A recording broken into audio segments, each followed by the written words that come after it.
बोल सांचे दरबार की जय। जय जगत जननी माता जी ट्वाटी सदा ही जय।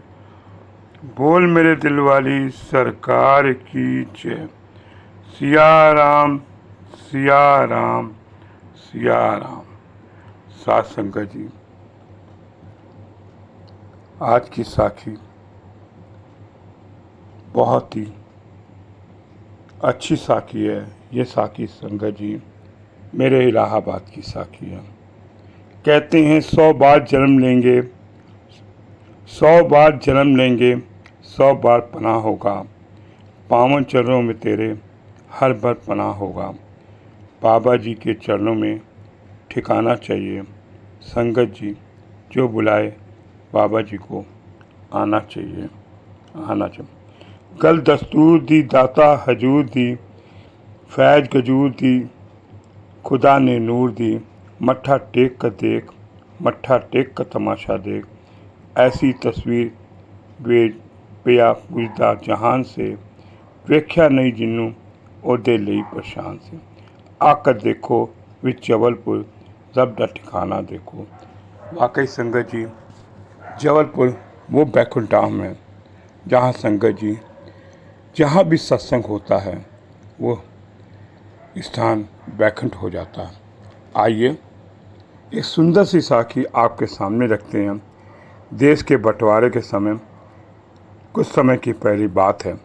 मुसलमान और हिंदू सिखों के बीच में झगड़े शुरू हो चुके थे। चारों तरफ दहशत का माहौल था। एक दिन मैं रसोई में काम कर रही थी, तभी सफ़ेद कुर्ता पहने हुए, हाथों में डंडा लिए हुए, एक संत जैसे दिखने वाले एक व्यक्ति ने हमारे घर के आंगन में प्रवेश किया और पेड़ के नीचे पड़े तखत पोष पर बैठ गए।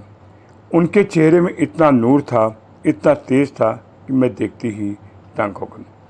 मैंने उनके पास जाकर पूछा, आप कौन हैं, आप कहाँ से आए हैं? उन्होंने कहा, मैं अयोध्या से आया हूँ। मैं हैरान हो गई क्योंकि मैंने अयोध्या का नाम नहीं सुना था। मैंने पूछा, आप प्रसाद में क्या लेंगे, लस्सी या दूध? वह बोले, इसकी ज़रूरत नहीं है।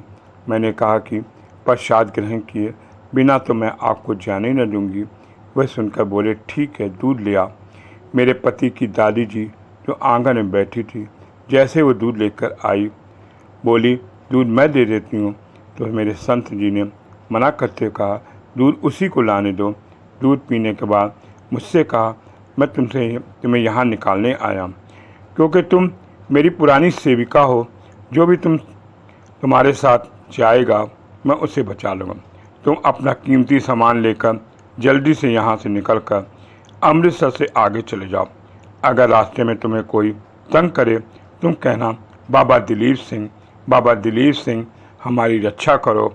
और यह कहकर तुम यहाँ से निकल के प्रयाग इलाहाबाद में पहुँच जाओ, जहाँ मैं तुमसे मिलने आऊँगा।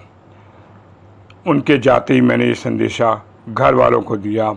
उस समय मेरे परिवार वाले किसी और गुरु को मानते थे और मेरी बात सुनकर वो सहमत हो गए। थोड़े दिन बाद हमने वह कीमती सामान लेकर घर से निकल गए। थोड़ी दूर जाने पर हमने हाथों में तलवारें लिए। कुछ लोगों ने घेर लिया, पर हम घबराए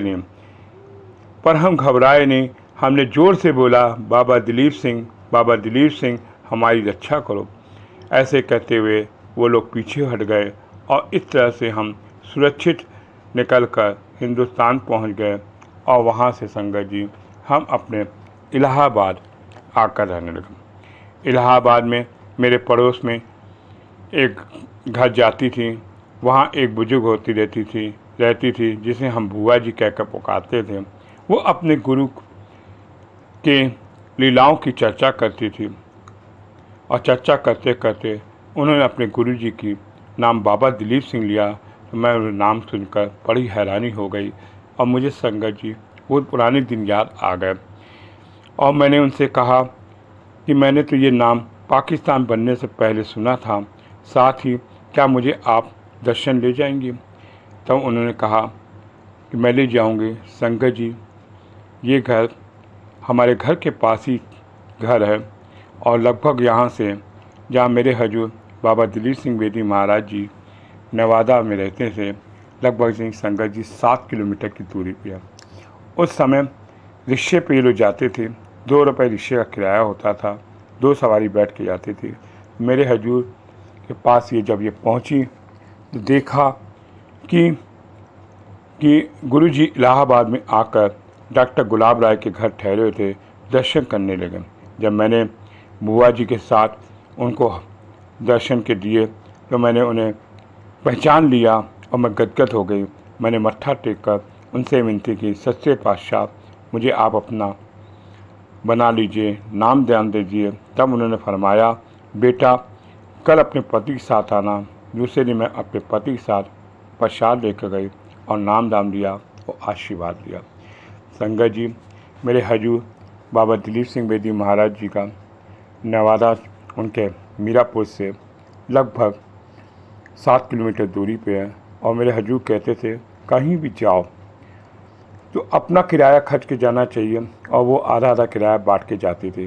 कहते थे कि कहीं भी आप जबलपुर की यात्रा कर रहे हो, मेरे दर्शन करने आ रहे तो अपनी मेहनत के पैसे से किराया खर्च के आना चाहिए।